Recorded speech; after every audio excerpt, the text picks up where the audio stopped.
பொண்ணுக்கு 100 நகை போட்டுருங்க. பையனுக்கு மோட்டர் சைக்கிள் வாங்கி குத்தாகணும். அப்புறம் பாத்திரம் பண்ற என்னமோ அதெல்லாம் குத்துருங்க. பொண்ணு அடிக்கடி வீட்டுக்கு அனுப்ப மாட்டான், எங்க வீட்டோட தான் வச்சுப்பான். என்னடா அது விடுறது? கட்டுப்பா.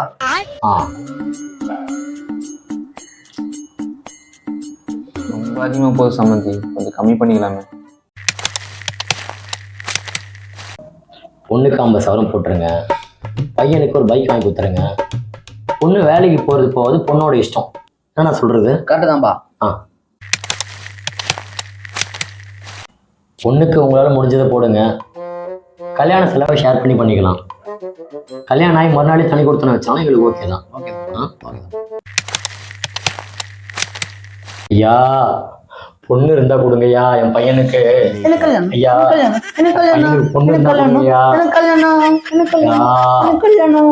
ஐயோ ஏன்டி எதிரி இதுங்க, போயிட்டு இதுக்கு பொண்ணு கொடுங்க. ஏன்டி வெளில போனேப்பா.